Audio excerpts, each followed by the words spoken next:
If you're constantly walking on eggshells around your child with ADHD, feeling like you're failing as a parent or exhausted from the daily battles, you are not alone. But what if I told you that mastering just 3 simple skills could completely transform your family dynamic? Today, I'm sharing the 3 skills that will help you move from reactive to responsive parenting and finally create a home that is a little bit more calm and connected, the one that you've been dreaming of. I'm Sharon Collon, and I've been supporting families with ADHD for over 17 years. As both a credentialed ADHD coach and someone who understands the unique challenges of ADHD parenting, I know how overwhelming it can feel when traditional parenting advice just doesn't work. The truth is, children with ADHD need a different approach, one that works with their brain, not against it. Today, we're diving deep into the 3 foundational skills that will revolutionize how you parent. It is my CRC method. Over the years, I have watched parents of kids with ADHD rip themselves apart. Honestly, it is one of the most distressing parts of my job, and I feel for them in my heart. They're convinced that somehow they're stuffing it up, and often their energy is just zapped by overcomplicated systems and parenting strategies that they're just too hard to remember in the moment. You know what I'm talking about? You read some strategy, you go to implement it, but when you're emotionally triggered and you're exhausted, you can't quite keep it up and you can't remember what to do at the right time, and it just feels like you're perpetually failing and nothing works. So this is why my CRC method works. It is simple and it gets results. It helps steer you in the right direction every time for every scenario. The 3 words that make up this method are curious, regulated, and clear. I want you to remember CRC. Get it tattooed on your hand if you need to. These aren't just buzzwords. They're research-backed strategies that help address the core needs of children with ADHD and are going to help you decide which path to take when things get tricky. The first skill set is the curious mindset. Curiosity means approaching your child's behavior as communication rather than defiance. So when your child has a meltdown or throws a challenging behavior, instead of assuming that they're being difficult, get curious. So what this feels like to me is when I see that behavior, I ask myself this question. I wonder what is going on for them in this moment. Now, this helps me shift from where my brain wants to go naturally. My brain wants to make it about me somehow. It wants to make it about the inconvenience, how we don't have time for this. Oh my gosh, I'm terrible at this. That's what my brain wants to do.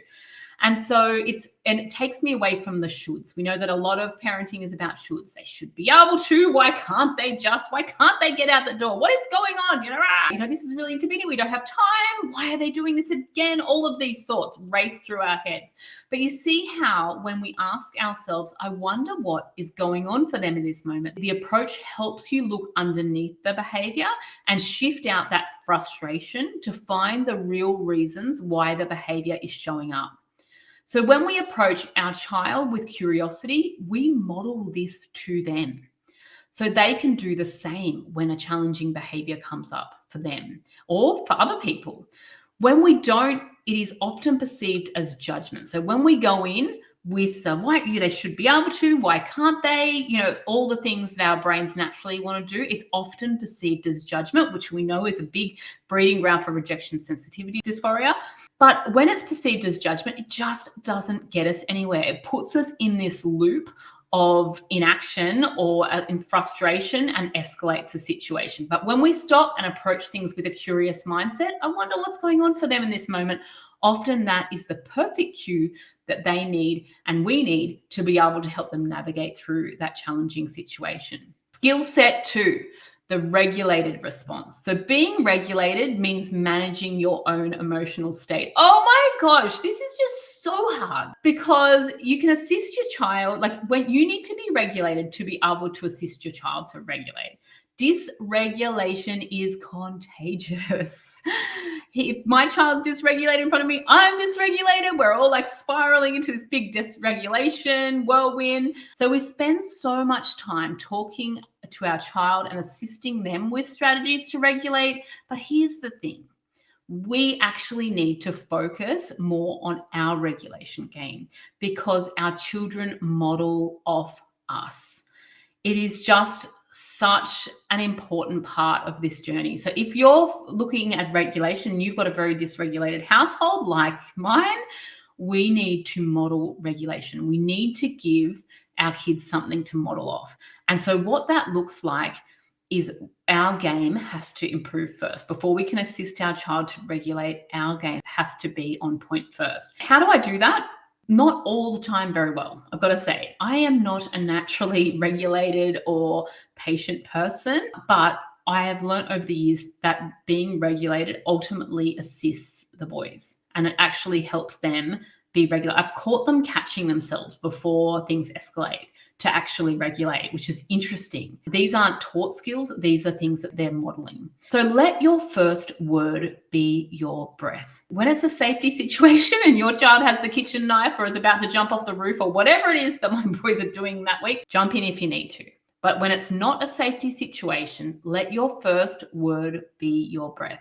What our brains tell us to do is to come in with reasoning or arguing. But what I want you to try is to have your first word be your breath. So as something triggering happens or dysregulating happens, we just take a breath before we say anything. Now, don't jump into action unless it's a safety issue. And remember, your child's dysregulation is not about you. It's about their developing brain. So the other thing I really like to do when my kids are dysregulated is slow, and when I'm dysregulated too, is slow it down. I slow my voice down. I slow my response time down because dysregulation, it really likes speed. It likes to speed things up. Dysregulation is about action. But often what we need to become regulated again is just to slow the pace down, slow our voice down. So often as I find myself becoming dysregulated, I will intentionally slow my pace down. I'll move a little slower. I'll just do one, I'll scale it back to one thing at a time. When I catch myself dysregulated and doing 100 different things, but not actually moving the needle at all, I slow it down. The third skill is clear communication. Clear communication means setting specific, achievable expectations that your child with ADHD can actually follow. So children with ADHD need to know exactly what others expect from them and don't perform well in ambiguous situations. So we don't tend to go very well with sort of those broad sweeping instructions. So instead of saying something like be good, which, I mean, to be honest, we see this in praise as well a lot, but be good, let's try and narrow it down and go specific. I'm going to say something like, please try and put your backpack in the spot. Let's just go for the one thing at a time. So I am so guilty for this. I capture a glimmer of hope when my boys are listening to what I'm saying and I'm stacking jobs in there. I'm like, well, while you're getting your shoes, can you please pick up your backpack and can you please do all these other X, Y, Z things? And I stack the instructions and it just leads to masses of confusion. My kids have actually said to me, they're like, Mom, can you just give us one thing at a time? I can't, like my brain can't process this information. So this is where that clear communication comes in. We're just going to go for the really clear, concise instructions. We don't have to explain the reason why all the time. In fact, the less words, the better. So sometimes I end up just talking in words. So I'll be like, backpack spot. As long as I'm doing it with a kind expression in my face, I can let go of the please and all that sort of stuff. And I might back it up with a thank you so much for doing your things this morning or whatever. But you don't have to fluff every instruction out. The less words, the better. And making sure that it's really concise, that they can hit the targets on what that situation is and what that instruction is. So remember, don't stack tasks. Keep your instructions short, to the point, and very clear about what it is. And I've got to say, I am so guilty for this one as well. I think these three skills are the things that I've had to work on the hardest, but have been the most rewarding. I've gotten into the habit of saying my instruction in my head first before I say it out loud. Because if I say it in my head, I can narrow it down a little bit and ask myself whether it's, precise enough. So we want to go for really, really clear communications. Give one clear direction at a time. Wait for completion, and then you ask them for the next step. You move forward to the next step.